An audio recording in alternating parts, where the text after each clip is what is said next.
Y nosotros como iglesia hemos estado estudiando por 3 meses en la clase dominical el tema de ¿por qué soy bautista reformado? Esta iglesia es una iglesia bautista reformada el fin de la clase es especialmente para los miembros saber por qué somos miembros de esta iglesia, por qué somos lo que somos. Nosotros afirmamos como iglesia local ciertas doctrinas que entendemos son bíblicas, es lo que la Biblia enseña, es lo que profesamos y es lo que nos une a nosotros como creyentes y es lo que nos ha hecho a nosotros formar una iglesia local. Dios nos ha traído a nosotros con convicciones similares con respecto a las doctrinas bíblicas juntos y nos ha hecho una iglesia local para su gloria. Y nosotros entonces el fin es que conociendo mejor qué es lo que nosotros creemos, por qué somos bautistas reformados, eso nos haga más fuertes doctrinalmente, nos haga adorar más a Dios y nos haga una iglesia más unida. Todo para la gloria del Señor. Hay bastante que decir hoy también. Espero no ir muy rápido. Entonces, como siempre hacemos, que era repasar el versículo que nos tocaba hablar para la semana, no lo vamos a hacer hoy porque no hay mucho tiempo. Entonces, la semana pasada empezamos a ver nuestro federalismo, nuestra teología del pacto, ¿verdad? Eso es algo que nos caracteriza a nosotros como bautistas reformados y es lo que nos separa a nosotros de nuestros hermanos presbiterianos y de nuestros hermanos bautistas dispensacionalistas, ¿verdad? La pregunta, ¿quién es el verdadero pueblo de Dios? ¿Está ese pueblo de Dios conformado solo por creyentes o está compuesto de creyentes e incrédulos o de creyentes y sus hijos? Y la respuesta a esas preguntas está dada o viene a ser respondida por el entendimiento de la continuidad y discontinuidad que hay en los pactos bíblicos y en la unidad y diversidad de las escrituras. Y eso es lo que nos hace a nosotros bautistas reformados. Los dispensacionalistas, como muestra ese cuadro, tienden a insistir en la discontinuidad entre el antiguo y el nuevo pacto.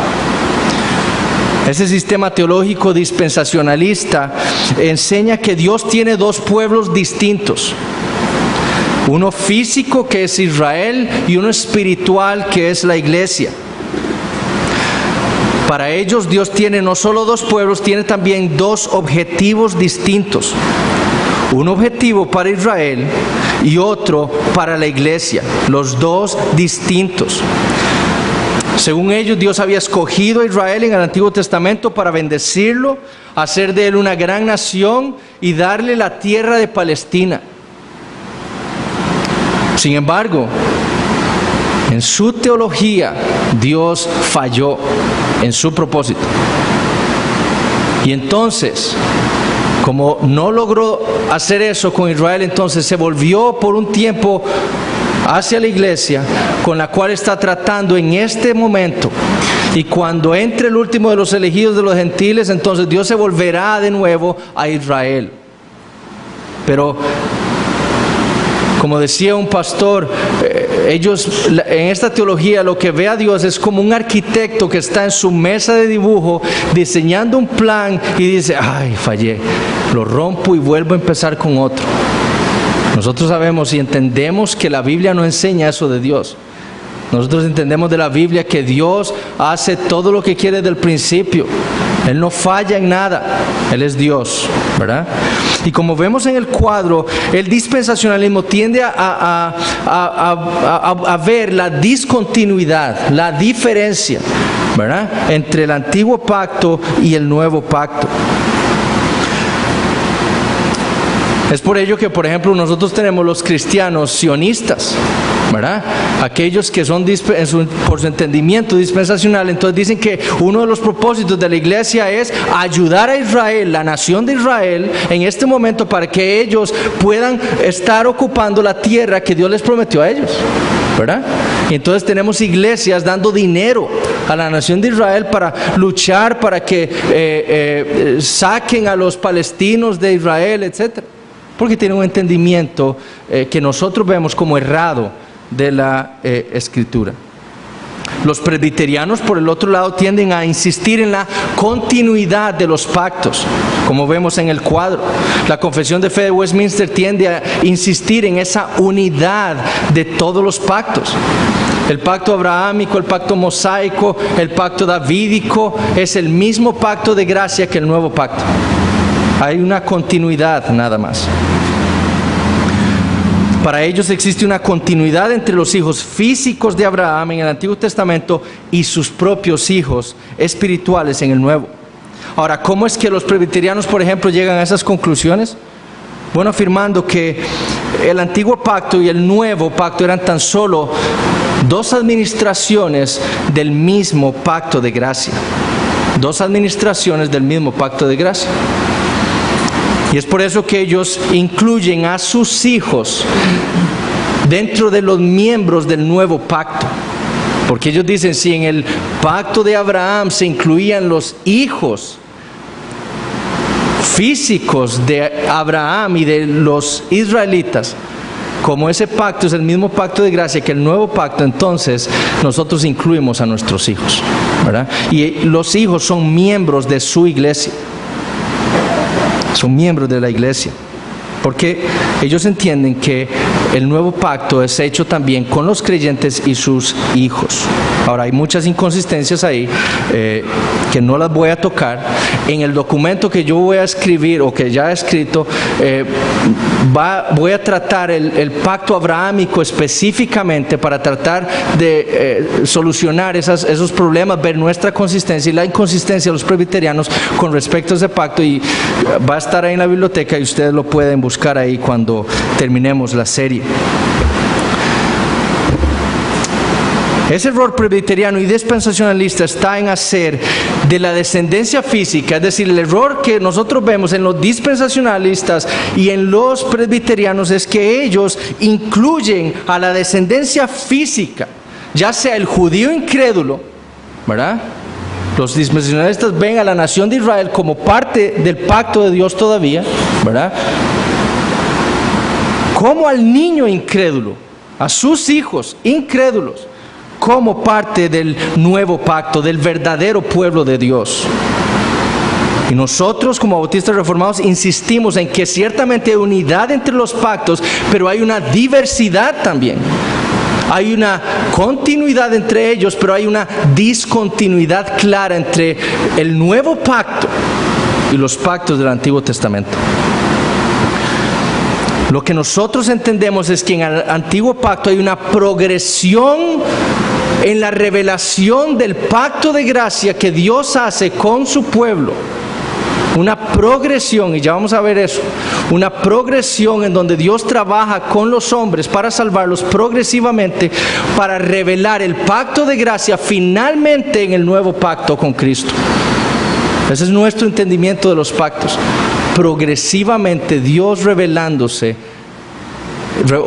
el pacto de gracia, y esos pactos van a servir para tipificar y establecer al final el nuevo pacto en la obra de Jesucristo.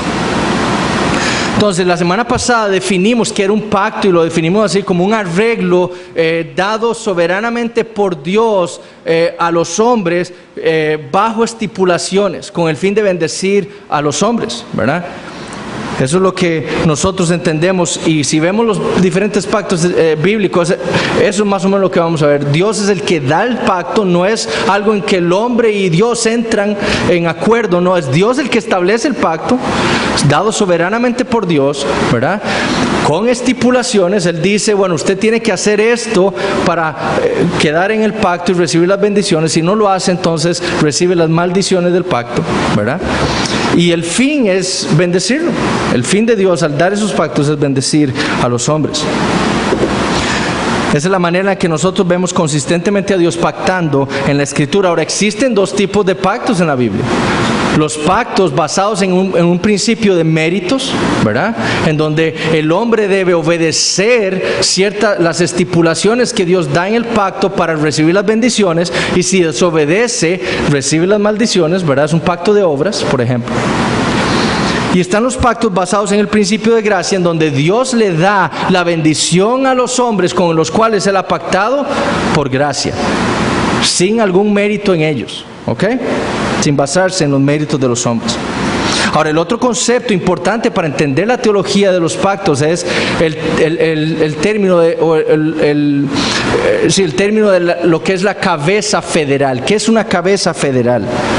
La cabeza federal de un pacto es aquel con quien Dios hace el pacto. Es el representante de todos los que están relacionados con Él, ¿verdad? Él representa a todos los que descienden, por ejemplo, de Él, como en el caso de Adán, a los que están relacionados con Él, como en el caso de Abraham o en el caso de David, ¿verdad? O en el caso de Cristo, ¿verdad? Eso es una cabeza federal, es el representante, es la persona con la que Dios hace el pacto. Y entonces Dios tratará con sus descendientes dependiendo de lo que Él haga. ¿Ok? Eso es muy importante. Dios tratará con los descendientes de esos cabezas federales dependiendo de lo que Él haga. Eso es sumamente importante. Ahora, la semana pasada vimos el pacto de la redención, el pactum salutis, como decían los reformadores.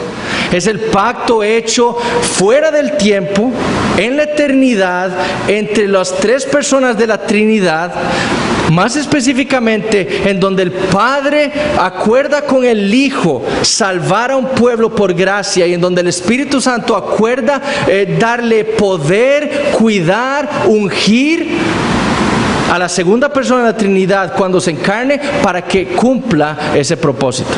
¿Ok? Ese es el pacto de redención. Es un pacto atemporal, es decir, que ocurre en la eternidad, fuera del tiempo y el espacio. El segundo pacto que vemos en la Escritura es el pacto de obras. ¿Ok? El pacto de obras. Y cuando Dios creó el universo, lo hizo pensando en el bien del hombre. Así lo hizo. Él creó el universo y lo último que creó fue al hombre, el pináculo de la creación. Él creó el mundo para el hombre, ¿verdad? Y al hombre le dio 3 ordenanzas. Le dio el día de reposo, le dio el trabajo. Él debía labrar la creación, ¿verdad? La tierra. Y le dio la ordenanza del matrimonio. Y con él, con Adán, hizo un pacto inicial de obras. Adán siendo perfecto, sin necesidad de ser redimido inicialmente por ser perfecto, ¿verdad? Pero mutable. Es decir, que Adán podía pecar. Adán tenía esa capacidad. Estaba en un pacto de obras, es decir, un pacto basado en el principio de méritos, en donde se le exigía cuidar del jardín del Edén y no comer del árbol de la ciencia del bien y del mal. Ese era el pacto. Él sería la cabeza federal o el representante de todos aquellos que descendieran de él. Lo que él hiciera, así recibiría su descendencia. Si él obedecía, él recibiría vida eterna. ¿Ok? Pero si él desobedecía, según Génesis 2, del 7 al 17, recibiría la muerte. ¿Verdad? La muerte. Y lo que Génesis 2 y 3 nos muestran es que Adán falló. Adán falló y pecó y rompió ese pacto inicial de obras. Él desobedeció a Dios y cayó bajo la maldición de ese pacto. Y sobre él y su posteridad cayó la muerte. Esa es la doctrina del pecado original. Adán pecó, él fue hecho un pecador y su posteridad entonces heredó ese pecado original de Adán. Y todos en Adán mueren. Y vayan a Romanos 5, no lo vamos a leer porque es mucho. Romanos 5, versículos 12 al 21, establece a Adán como la cabeza federal de toda la humanidad. En Adán todos mueren, dice Pablo. ¿Por qué? Porque Adán es la cabeza federal, el representante de sus descendientes. ¿Y quiénes son los descendientes de Adán? Sino toda la raza humana. Entonces, toda la raza humana, por naturaleza, como dice Pablo en Efesios 2:3, están bajo la ira de Dios. ¿Por qué? Porque todos han roto en Adán el pacto de obras. Todos los hombres el pacto de obras sigue activo. Sigue activo y todos los hombres están bajo la condenación de ese pacto de obras. ¿Por qué? Porque Adán pecó y rompió ese pacto. El profeta Oseas le dice a Israel esto: mas ellos, ¿cuál Adán? Dice la Reina Valera, dice la versión de las Américas, como Adán, violaron el pacto. Como Adán, ellos violaron el pacto. Allí, en el Edén, prevaricaron contra mí. Oseas habla de que Israel rompió el pacto de obras en Edén. ¿Por qué? Porque estaban en Adán. Cada persona que nace por su relación con Adán, entonces es un pecador, es un criminal. Ha violado el pacto de Dios. Y ahora Adán, rompiendo ese pacto, necesita un Salvador. ¿Ok? Necesita un Salvador.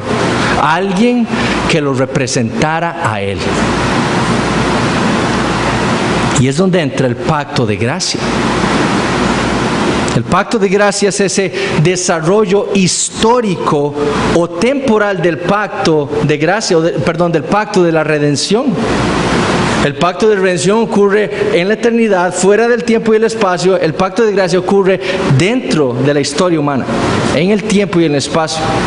Pero todo lo que veamos del pacto de gracia suena muy similar al pacto de redención. ¿Por qué? Porque es el mismo, solo que en la historia humana, habiendo irrumpido en la creación. A diferencia de los presbiterianos que creen en el bautismo de niños, como vimos antes, nuestra teología federal ve este pacto de gracia que se va desarrollando en el tiempo progresivamente por medio de diferentes pactos, distintos entre sí, pero que juntos van revelando progresivamente el trato de Dios con pecadores. Y van preparando entonces el camino para el cumplimiento del pacto de gracia en el nuevo pacto. Es decir, cada uno de estos pactos que vamos a ver ahora son una revelación progresiva del trato de Dios con los pecadores, progresivamente revelándose cómo Dios trata con los pecadores. ¿Para qué? Para establecer al final y tipificar de una manera el nuevo pacto. Nuestra confesión dice en el capítulo 7, párrafo 3 esto. Y lean la confesión de Westminster cómo difiere de la nuestra. Dice: este pacto se revela en el Evangelio. En primer lugar a Adán, y ya vamos a ver por qué Adán, en la promesa de salvación a través de la simiente de la mujer, y luego mediante pasos adicionales hasta completarse su plena revelación en el Nuevo Testamento, en el Nuevo Pacto. ¿Ok? El pacto de gracia se va revelando, se revela en el Evangelio, que fue predicado en Génesis 3:15 a Adán. Ahí inicia el pacto de gracia, pero es revelado de manera progresiva, ¿verdad? Hasta revelarse completamente en el nuevo pacto. Esos pactos que vamos a ver en el Antiguo Testamento no son entonces diferentes administraciones del mismo pacto de gracia, como argumentan los presbiterianos. No son. Cada uno de ellos están involucrados en el desarrollo de la revelación de Dios del nuevo pacto, del pacto de gracia. Pero no son el pacto de gracia ellos mismos. Son diferentes arreglos, nada más con el fin de revelar progresivamente el nuevo pacto en Cristo. Nosotros ciertamente vemos una unidad en esos pactos.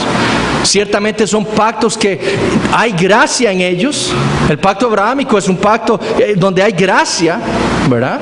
Dios no le pidió nada a Abraham para pactar con él, nada más que creyera, como vamos a ver. Pero hay gracia en ellos. Hay gracia en el hecho de que Dios le dio su ley a Israel. A pesar de que era un pacto de méritos, de obras, el pacto mosaico, pero hay gracia en que Dios dio la ley, pero no es el pacto de gracia, el pacto mosaico ni el pacto abrahámico. Son parte de esa revelación progresiva del plan divino de redención. El pacto de gracia fue hecho entre Dios y Cristo y los elegidos en Él. El pacto de gracia fue hecho entre Dios y Cristo, ¿verdad? Porque es el pacto de la redención. Y los elegidos, ¿por qué? Porque ese pacto de la redención ha irrumpido en la historia y va con el fin de salvar un pueblo que el Padre le ha entregado en sus manos al Hijo. Y que ninguno de esos se puede perder, como dice Jesucristo en Juan 6 y en Juan 10. Pero entonces, ¿cuáles son esos pactos distintos que van revelando progresivamente el trato de Dios con los pecadores? O el pacto de gracia. El primero es el pacto adánico o el pacto edénico. Adánico porque se hizo con Adán, o edénico porque se hizo en Edén. ¿Ok? Luego de la caída de Adán en Génesis 3, Dios va al encuentro de Adán con el fin de confrontarlo por su desobediencia. Y Dios le pregunta, ¿dónde estás, Adán? No es que Dios es ignorante de dónde está Adán. Él sabe perfectamente dónde está su criatura. Él es Dios. Pero el fin de la pregunta es confrontar a Adán y decirle, ¿qué has hecho? Confiese su pecado y arrepiéntase. Y lo primero que Dios hace al llegar a confrontar a Adán, ahí está Adán, Eva y la serpiente. Cuando se da cuenta, Adán le informa de todo lo que ha ocurrido a Dios. Dios lo primero que hace es maldecir a la serpiente. Él maldice a la serpiente. Y en medio de esa maldición a la serpiente, Dios predica por primera vez el evangelio de gracia. Por eso nuestra confesión dice, el pacto de gracia se manifiesta en el evangelio, el cual fue predicado a Adán ahí, por Dios. Y en ese mensaje divino, en esas buenas noticias de Dios a Adán, Dios lo hace prometiéndole a Adán una simiente que provendría de la mujer, un varón, más específicamente o literalmente del hebreo de Génesis 3:15. Un varón que vendría de la mujer y destruiría a la serpiente y todo lo que ella había hecho.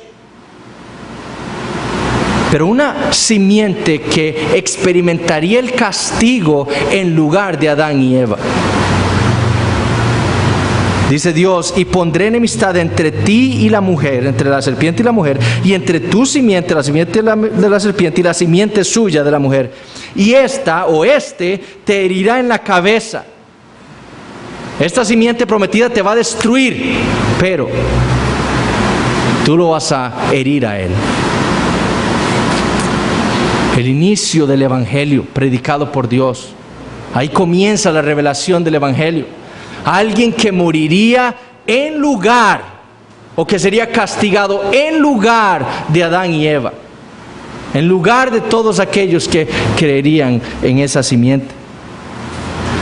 Dios luego entonces sacrifica un animal con el fin de perdonar los pecados de Adán y Eva. ¿Para qué? Para expiar esos pecados.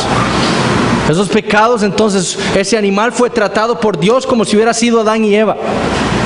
Ese sacrificio tipificaba o era una sombra de Cristo, quien justificaría a Adán y a Eva. Sí creían. ¿Qué pedía Dios de Adán y Eva? Fe. Si ellos iban a ser representados por esta simiente, ellos debían creer en Él. Y Génesis 3 nos demuestra a nosotros, y Génesis 4 nos demuestra que Adán creyó esa promesa, y por eso Dios lo justificó y lo vistió con las pieles de animales. Y Eva también. Eva le pone a su hijo, al primogénito, Caín. Aquí está, he aquí. Eso significa, demostrándonos a nosotros que Eva pensó que esa era la simiente prometida. Dijo, aquí está, mi Salvador. Y falló, obviamente. Pero demuestra la fe de Eva, ¿verdad? Y por qué ella fue también justificada y entró en el pacto de gracia. Esa simiente prometida es entonces el inicio en la progresión de esa revelación de Dios en sus pactos, del pacto de gracia específicamente. El otro pacto es el pacto noéico. El libro de Génesis nos muestra muy pronto de la caída cómo la humanidad cada vez iba siendo peor, más y más mala. Génesis 6:5 dice, y vio Jehová que la maldad de los hombres era mucha en la tierra, y que todo designio de los pensamientos del corazón de ellos era de continuo solamente el mal. Así era la humanidad, cada vez peor. Dios entonces hace un pacto con Noé, en donde le promete, después de haber aniquilado a toda la humanidad por causa de sus pecados, de haber traído juicio sobre la humanidad por su maldad, no volver a destruirla ni a destruir la creación por medio de un diluvio. Ese es el pacto de Noé que encontramos nosotros en Génesis 6:18 y en Génesis 9. ¿Cuál era el fin de ese pacto? Pregúntense eso. ¿Por qué Dios va a hacer un pacto con Noé? ¿Cuál era el fin? Dios prometió una simiente, ¿cierto? Antes. Si Dios destruía el mundo, esa simiente no iba a poder venir. El pacto con Noé lo que hace es prometerle a Noé que Dios mantendrá una estabilidad en la creación. Nunca va a haber más destrucción así como hubo aquel día, con el fin de que esa simiente prometida a Eva y a Adán viniera y los salvara. Ese es el fin del pacto. ¿Y qué se requirió de Noé? Que creyera. Él debía creer esa promesa de Dios, que él sería fiel y guardaría la creación de destrucción para que la simiente prometida viniera. ¿Ven la progresión? Una simiente prometida, esa simiente tiene que venir a un mundo. Tiene que haber un mundo. Entonces Dios promete cuidar ese mundo para que esa simiente venga. ¿Cuál fue el signo del pacto? El arco iris, ¿verdad? Ese signo en el cielo. Cada vez que veamos el arco iris en el cielo, debemos recordar la fidelidad de Dios a ese pacto, en donde Él nos prometió nunca destruir la tierra más, con el fin de traer a Cristo. Eso es lo que debemos ver en el arco iris, en ese signo, con el fin de que Cristo viniera para cumplir el plan o el pacto de la redención. Qué gozo nos da a nosotros el arco iris entonces. El mundo entonces va a permanecer hasta la consumación del nuevo pacto. ¿Ok? Dios no va a destruir esta tierra aún ahora, a pesar de que los hombres continúan pecando y la maldad de los hombres se multiplica. ¿Por qué? Porque el nuevo pacto todavía no está consumado. Todavía falta la glorificación del pueblo de Dios y que la creación sea hecha nueva. El otro pacto que sigue en la Escritura es el pacto abrahámico. Dios, progresando en esa revelación, hace otro pacto con los hombres. Este no es el pacto de gracia, como dijimos. Es un pacto dentro de esa progresión del pacto de gracia. Y es un pacto en el donde Dios, con el fin de salvar pecadores por gracia, le prometió a Adán y a Eva una simiente. Luego prometió mantener un mundo estable para que esa simiente pudiera venir. Y más adelante en la historia de la humanidad llama a un pagano, un idólatra, alguien que está adorando dioses en la casa de su padre Taré, un cananeo llamado Abraham, y hace un pacto con él. Y a él le promete en Génesis 17 que por gracia él le va a dar una gran descendencia. Él lo va a multiplicar grandemente. Segundo, le va a dar un linaje de reyes. De él vendrían reyes. Él le promete que él va a ser el Dios de Abraham y el Dios de su descendencia.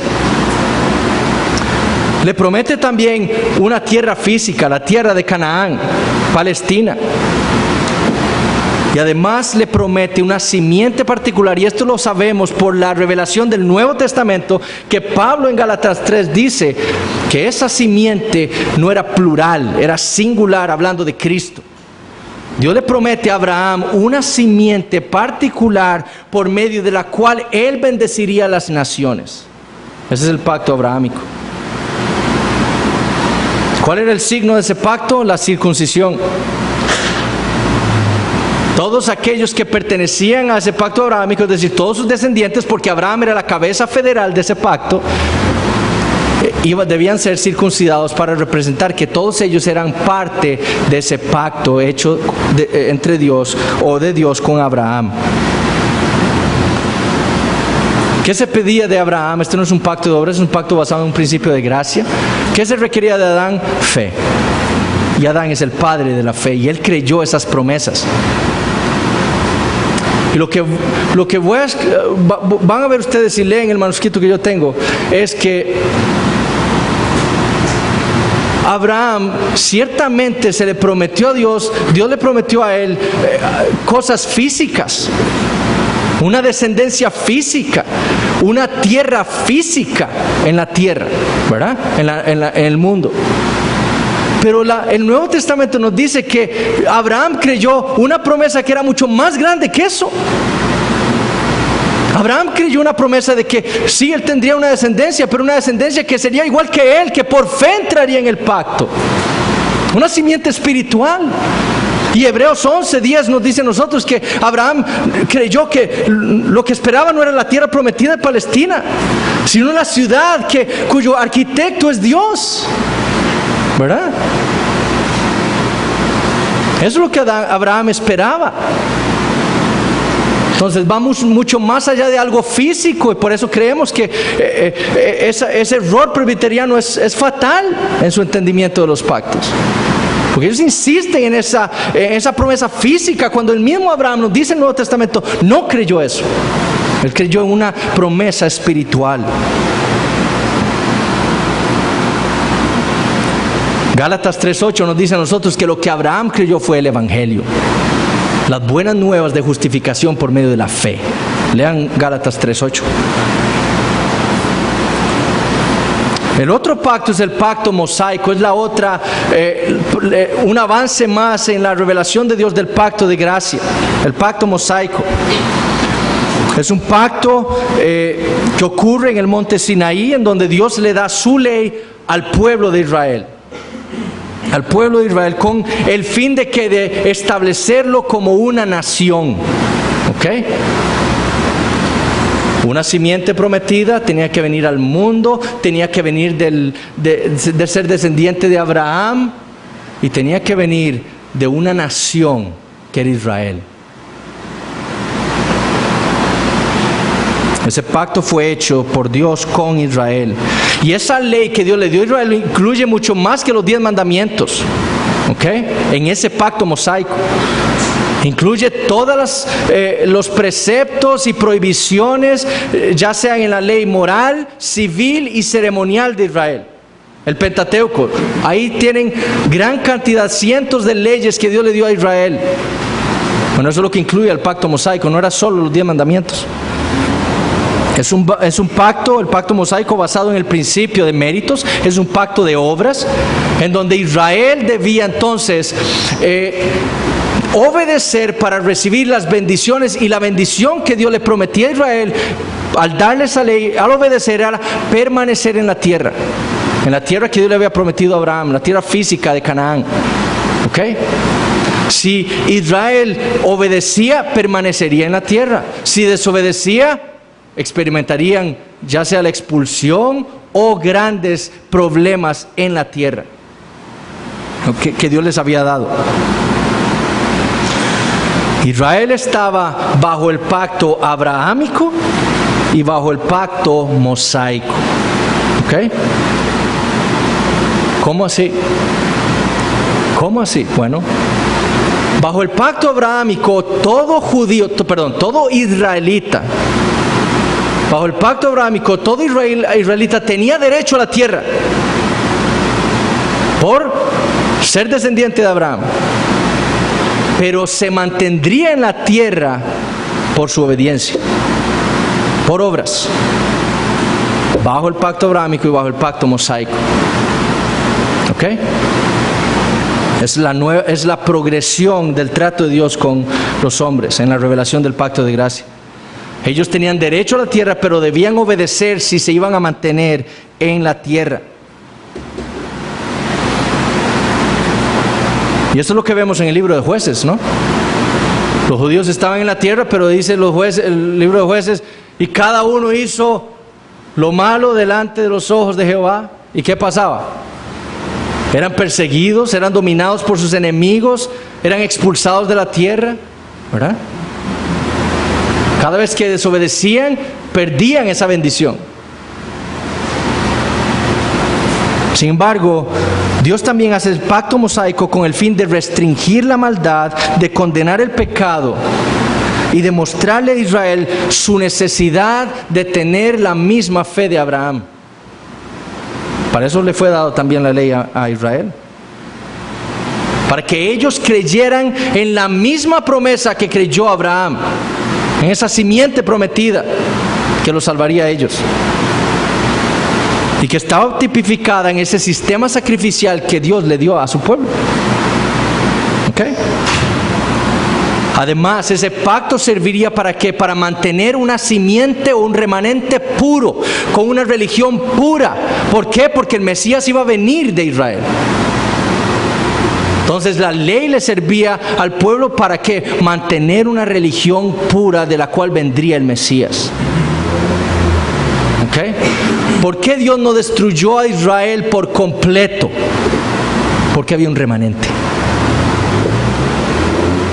Porque había un remanente. Y del remanente vino el Mesías. Si todos hubieran hecho lo malo, si todos no hubieran creído como Abraham, todos hubieran sido destruidos. Y no hubiera venido la simiente. Sin embargo, por causa de que Israel violó el pacto mosaico, estuvieron en cautiverio, fueron expulsados de la tierra prometida, y por rechazar al Mesías, la simiente prometida a Abraham, ellos fueron destruidos y desechados como el pueblo de Dios. En el año 70 después de Cristo, cuando los romanos entran y destruyen todo, destruyen el templo, y Dios le dice a Israel: esta religión es falsa. Ustedes no son más mi pueblo. Yo tengo un pueblo verdadero, que es un pueblo espiritual, nunca fue físico. Pero por causa de haber violado ese pacto, Dios los rechaza y los destruye a ellos. Los rechaza como pueblo suyo. Después viene el pacto davídico. Este pacto es un paso más en la progresión de la revelación del pacto de gracia. Recuerden que Dios prometió una simiente, promete establecer el mundo estable, mantenerlo estable para que esa simiente venga. Le promete a Abraham una simiente que va a venir, ¿verdad? Le promete a él un linaje de reyes, ¿verdad? A esa descendencia de Abraham Dios hace un pacto y la establece como una nación. A Israel le da su ley.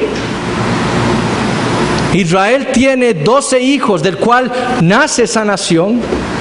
Y Jacob en Génesis 49:10 dice que ¿qué? Que de Judá vendrá el rey. De Judá vendrá el rey. Y Jacob dice en Génesis 49:10, dice: no será quitado el cetro de Judá, ni el legislador de entre sus pies, hasta que venga Silo, y a él se congregarán los pueblos. ¿Ven la progresión? Una simiente, Abraham le promete un reyes, una nación. Más adelante vendrá ese rey. En la progresión de los pactos de Dios, en el pacto davídico. Porque David es descendiente de Judá. No solo es israelita, no solo es descendiente de Abraham, sino que viene de Judá. Toda una progresión en los pactos de Dios. Y David es la cabeza federal de ese pacto. Y Dios le promete a David en 2 Samuel 7 establecer su reino o su trono por siempre. Esa es la promesa hecha por Dios a David. Establecer su trono por siempre. Siempre había un hijo de David sentado en el trono. Sin embargo, la diferencia ahora es que el pacto mosaico va a ser enfocado en una persona, el rey. El rey representaría al pueblo. ¿Ok? Si el rey obedecía, el pueblo era bendecido. Si el rey desobedecía, el pueblo era maldecido. Y experimentaban dolores y sufrimientos. Recuerden qué pasó cuando David censa al pueblo. Eso dice la Biblia, fue pecado de David. Y él, como el representante de su pueblo, como el rey de Israel, ¿qué le pasó a Israel? 70,000 hombres mueren por causa de ese pecado. Y David se va a Dios y le dice, pero en 1 Crónicas 21, le dice, Dios, pero yo fui el que pequé, no fueron estas ovejas. Trátame a mí así, no a ellos. Pero Dios estaba tratando con ellos por causa de David y su desobediencia al pacto. Porque él era el representante, él debía cuidar a su pueblo, él debía vivir en justicia para que el pueblo fuera bendecido y fuera mantenido en la tierra. Pero por causa de su pecado, entonces Dios mata a 70,000 hombres. Y después entonces Dios le dice a David, vea, entonces vaya a tal lugar y me hace un altar.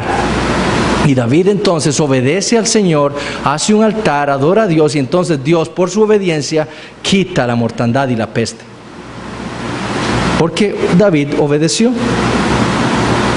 Entonces, el pacto davídico, la cabeza federal es David, y Dios centra el pacto mosaico en el rey, lo enfoca en el rey. Lo que hace el rey, recibe el pueblo. Si obedece, el pueblo es bendecido. Si desobedece, es castigado.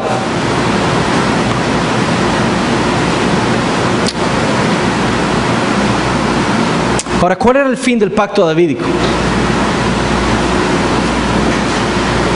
Si ustedes leen los cronistas y los libros de reyes, ustedes van a ver que se lee muy constantemente, y tal rey hizo lo malo delante de Jehová. El pueblo estaba aterrorizado. Este rey es perverso, nos van a castigar otra vez. El pueblo termina siendo expulsado, llevado en cautiverio por causa de ¿qué? De la desobediencia de sus reyes, del pueblo también, pero era por causa por haber sido enfocado en el pacto mosaico en el rey, y su desobediencia llevaba al pueblo a ser castigado y fueron llevados en cautiverio. Más adelante el pueblo vuelve a su tierra, pero ya no tienen un rey, y ahora más bien son gobernados por reyes paganos, ¿cierto? ¿Qué quería Dios con ese pacto? Que el pueblo de Israel esperaran al rey prometido, un rey que los gobernara en justicia, un rey que los representara adecuadamente, cumpliendo los 10 mandamientos, la ley de Dios a la perfección, para que ellos pudieran experimentar las bendiciones prometidas por Dios. Eso era el fin. Este rey es perverso. No queremos más reyes así, necesitamos a un rey que nos gobierne en justicia. Y eso nos pone a la entrada del nuevo pacto con el rey prometido a David. No era Salomón. Ahora Israel no tiene ningún rey, ¿verdad? Ni tuvo antes de Cristo. Era Cristo. Con Él fue establecido el pacto eterno de establecerlo a Él por la eternidad en el trono de David. El pacto davídico, como progresión en la revelación del pacto de gracia, volvía los ojos del pueblo hacia el futuro. Hacia el futuro. ¿Dónde vendrá? ¿Cuándo vendrá ese rey que nos gobierne en justicia? ¿Verdad? Y entonces entramos en la progresión. Ese cuadro es para que vean la progresión de los pactos. Si ustedes ven ahí, es una simiente de la mujer prometida. Se le promete un mundo estable para que esa simiente pueda venir, ¿verdad? Se promete una simiente a Abraham particular, ciertas promesas a Abraham. Se forma la nación de Israel, porque de Israel vendría esa simiente, ¿verdad? Luego se progresa a un rey que gobierna esa nación para mostrarle o volver los ojos del pueblo hacia aquel que vendría. Pero esos son la revelación progresiva del pacto de gracia. Ninguno de esos pactos es el pacto de gracia. El pacto de gracia es el nuevo pacto. Y por eso hay una línea punteada ahí que yo puse para que se vea la discontinuidad. ¿Okay? Hay una continuidad en la progresión de la revelación, pero hay una discontinuidad en los pactos, en donde el nuevo pacto es un nuevo pacto, como vamos a ver. El nuevo pacto entonces es el cumplimiento del pacto de gracia que había sido revelado progresivamente por Dios por medio de los otros pactos. Es un pacto hecho por Dios con Cristo y los elegidos en Él. Pero es un nuevo pacto. Es un pacto diferente en sustancia y en circunstancia. ¿Ok? Ya vamos a ver eso. Vean lo que dice el profeta Jeremías en Jeremías capítulo 31. Lo voy a leer para ustedes, pero empezando en el versículo 29, Jeremías 31, 27. He aquí, vienen días, dice Jehová, en que sembraré la casa de Israel y la casa de Judá de simiente de hombre y de simiente de animal. Y así como tuve cuidado de ellos para arrancar y derribar y trastornar y perder y afligir, tendré cuidado de ellos para edificar y plantar, dice Jehová. En aquellos días no dirán más, los padres comieron las uvas agrias y los dientes de los hijos tienen la entera. Es decir, Dios dice, en el antiguo pacto sucedía esto: su papá peca, usted sufre; su rey peca, usted sufre, ¿cierto? En el nuevo pacto eso no más. No más los hijos, los descendientes experimentarían algo por causa de sus padres, ni bendición ni maldición. Cada uno sería tratado individualmente por Dios, ¿ok? Eso es muy importante, por eso leo el versículo 29. Sino que cada cual morirá por su propia maldad. Los dientes de todo hombre que comiere las uvas agrias tendrá la dentera. He aquí que vienen días, dice Jehová, en los cuales haré nuevo pacto con la casa de Israel y con la casa de Judá. Nuevo pacto.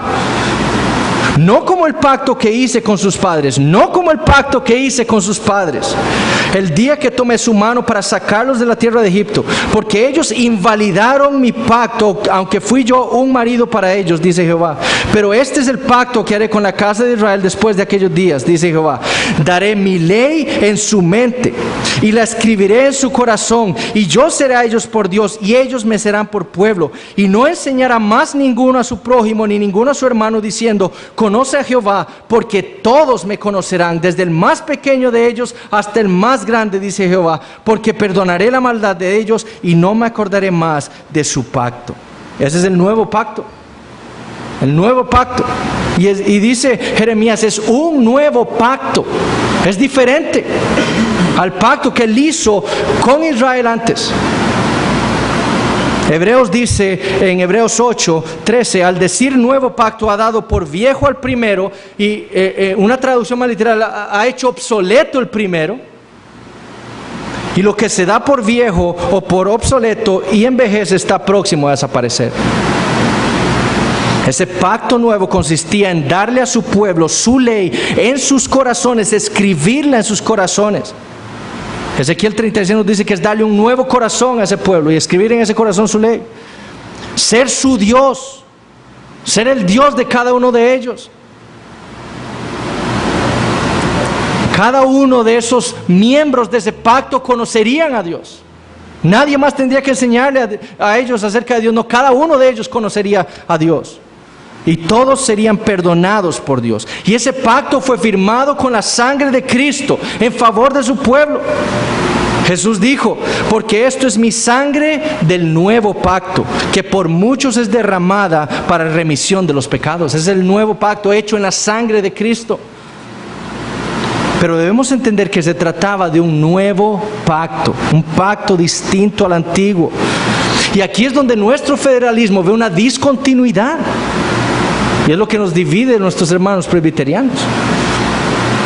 Y lo que nos hace a nosotros, creo yo, más consistentes en nuestro federalismo. Es nuestra consistencia lo que buscamos, ser consistentes a la revelación de la Escritura. Y si vemos los pactos y de su desarrollo bíblico, vemos que esta posición es más bíblica. El nuevo pacto era nuevo primero en su administración. Esto es importante, si pueden anotarlo. En su administración, es decir, en la manera en la que Dios se relacionaría con los hombres. Ya no tiene que ver con sus padres ni con lo que ellos hicieron. Cada uno sería tratado por Dios individualmente. Los presbiterianos fallan aquí al decir que sus hijos reciben la bendición de ese nuevo pacto porque ellos son creyentes. Y el nuevo pacto dice, esos hijos serán tratados individualmente. Ya no más será tratado el hijo por lo que hizo su padre, ni malo ni bueno, cada uno individualmente. Segundo, era nuevo en el sentido de que la ley estaría escrita en los corazones de cada uno de los miembros de ese pacto.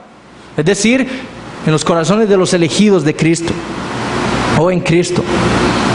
Y esto se refiere a ese nuevo corazón que recibimos en la regeneración, en el nuevo nacimiento. Todos los miembros de ese pacto serían o nacerían de nuevo, serían regenerados, todos. No hay ni un solo miembro de ese nuevo pacto que no haya experimentado la regeneración. Eso es lo que Dios prometió por medio del profeta Jeremías. Y aquí fallan los presbiterianos al incluir dentro del nuevo pacto como miembros de la iglesia a sus hijos, solo porque ellos son creyentes. Eso no es lo que dice Jeremías, ni es lo que dice el libro de Hebreos, por ejemplo, ni el Nuevo Testamento. A pesar de que en el antiguo pacto eso era una realidad de algunos, es decir, que algunos dentro de toda la nación de Israel eran regenerados, no todos, ¿verdad? Ya no sería así en el nuevo pacto.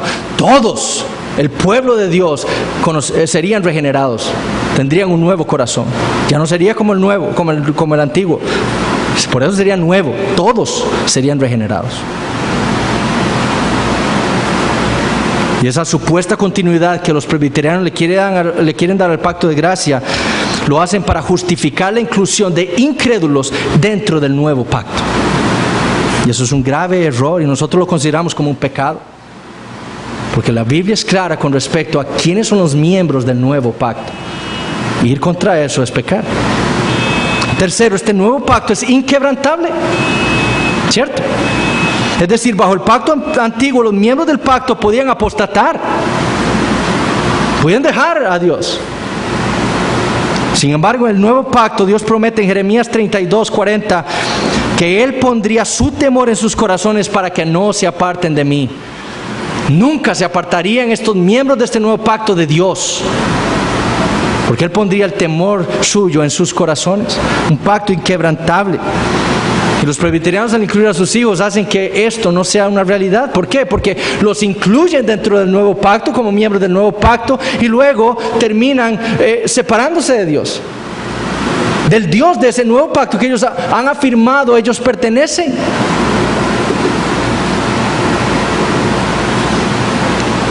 Cuarto, los miembros de ese pacto conocerán de una manera salvadora a Dios.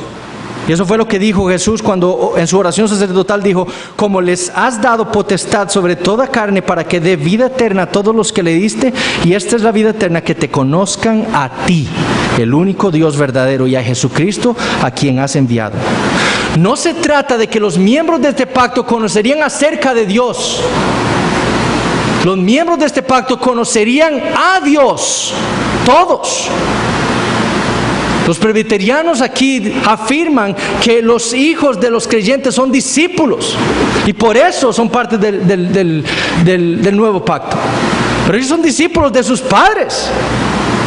Ellos están conociendo acerca de Dios, pero hasta que no crean y se arrepientan, hasta que no sean regenerados, ellos no son parte del nuevo pacto y no conocen a Jesucristo y no conocen verdaderamente a Dios, ¿cierto?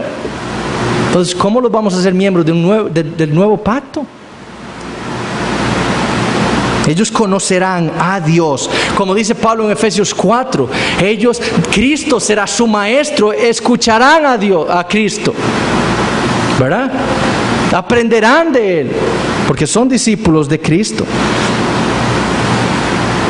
La segunda persona de la Trinidad se encarnó, habitó entre los hombres como un judío, se sujetó al pacto abrahámico, al pacto mosaico, al pacto davídico y mantuvo la ley de Dios a la perfección, tanto externa como internamente, para representar a su pueblo, a su descendencia, por así decirlo, de una manera perfecta, para darles vida eterna. En su sangre compró un reino y compró un pueblo para ese reino. Y su Padre aceptó su sacrificio, lo resucitó y, como leímos en Salmo 2, fue exaltado a la diestra del Padre. El pacto de la redención atemporal es el pacto de gracia, y el pacto de gracia es el nuevo pacto hecho en la sangre de Cristo. Y como Cristo es la cabeza federal de ese nuevo pacto, entonces solamente aquellos que Él representó son parte de ese pacto. ¿Y quiénes son los que pertenecen o los que fueron representados por Cristo? Los elegidos. Nada más. Aquellos que el Padre le dio al Hijo en su mano. Aquellos que por fe están en Él. Los regenerados, nada más. Por eso no hacemos parte del nuevo pacto a los hijos de creyentes, porque Cristo no es su cabeza. Hasta que no haya fe en ellos, si es que la hay, no podemos decir que Cristo es su cabeza federal. No podemos incluirlos. Y estando en Cristo recibimos todas las bendiciones de ese nuevo pacto: justificación, reconciliación, adopción, santificación, etc. En el nuevo pacto no se entra por nacimiento físico. Como decía otro pastor que estaba escuchando, nosotros al nuevo pacto entran nada más bebés, pero bebés espirituales. Aquellos que han nacido de nuevo, nada más. Son los únicos bebés que nosotros bautizamos. Los bebés en la fe. Se entra por nacimiento espiritual, no físico.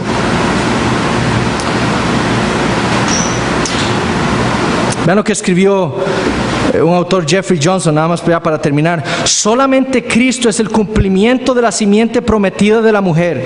Solamente Cristo es el cumplimiento del pacto abrahámico. Solamente Cristo es el cumplimiento del pacto mosaico. Solamente Cristo es el cumplimiento del pacto davídico. Por lo tanto, solo estando espiritualmente unido a Cristo por fe, puede una persona, sea judío o gentil o hijo de ambos, convertirse en un verdadero miembro de la familia espiritual de Abraham, un heredero de la herencia prometida y por lo tanto miembro del pacto de gracia.